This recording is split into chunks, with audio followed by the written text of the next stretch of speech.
When I look back at Trinity's history, I think one of the things that I'm most struck by is how the DNA and the core values that I've seen so strongly evidenced in our life and ministry today.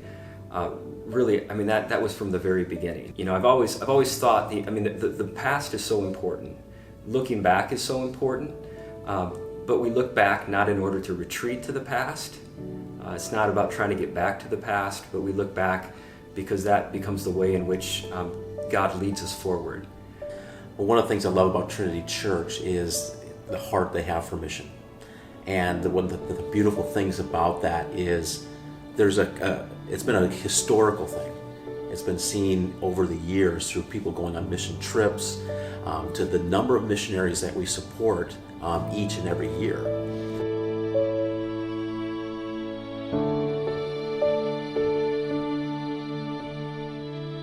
I just see the Spirit of God moving in the lives of the people in this church.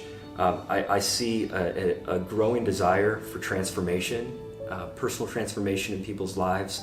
I see a hunger for more authentic relationships, a desire for us to get beyond the superficial. And I think at times, there can be pressure for us to feel like we have to hold it all together or make it look like we've got it all together. And especially in the church. And I'm seeing a movement of God right now of people who are saying, not only do they desire to grow in their relationship with Christ, but they really have a desire to take off those masks and to grow in their relationships with each other.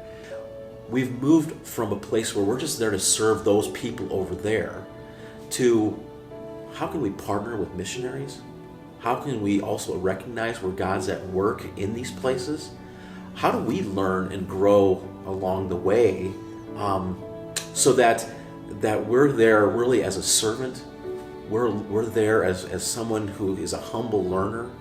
We're there with the opportunity for God to change us just as much as He's doing that work in that place. That this work of transformation that I'm seeing happen inwardly for us right now is not just for us, but it's always for God's work in the world. But calling us to step into something new right now with regional ministry, this new model of ministry that hasn't been tried in this region of being one church in two locations, and this whole sense that we're better together than we could be on our own. Well, one of the things about when we live missionally that's so important is there was really an understanding that God is at work around us. And it just changes the whole way we approach things, because all of a sudden, instead of mission as a program, it becomes a lifestyle. It becomes a place where we are engaging with people. We're learning what it means to contextualize what it means to follow Jesus in the hearts and lives of people.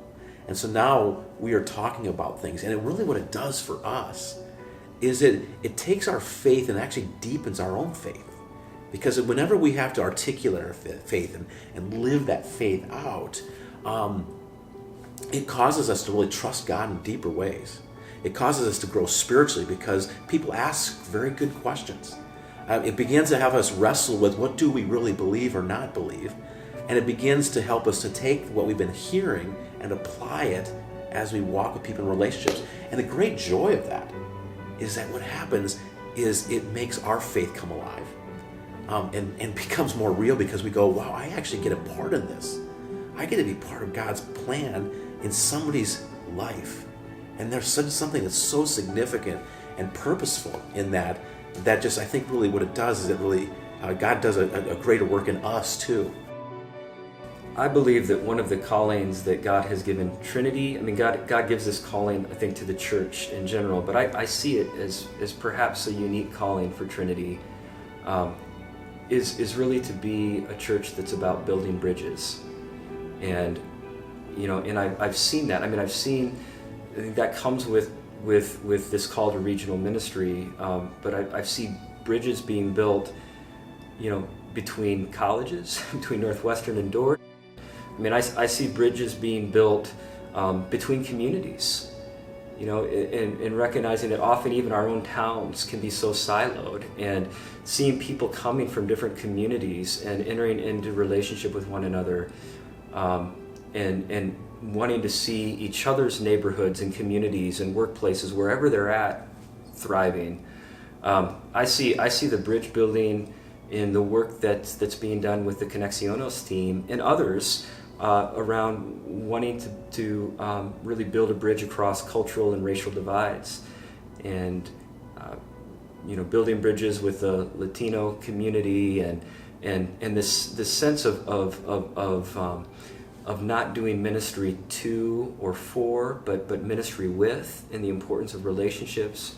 And I just see us as a church, I think that's happening already, but I wonder if that's part of our ongoing call for us to continue to be a church that is willing to step out and take risks around this ministry of reconciliation and bridge building that begins to bring people together for the sake of the gospel.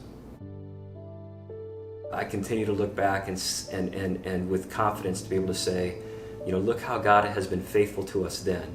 I mean, look how many times in our 100-year history we stepped into something that was new, or we didn't exactly feel like we knew how to do it or how it was going to completely unfold. And then you see you just see God's hand in all of it. And it's that, looking back, that gives me great confidence that as we move forward, God will continue to be faithful.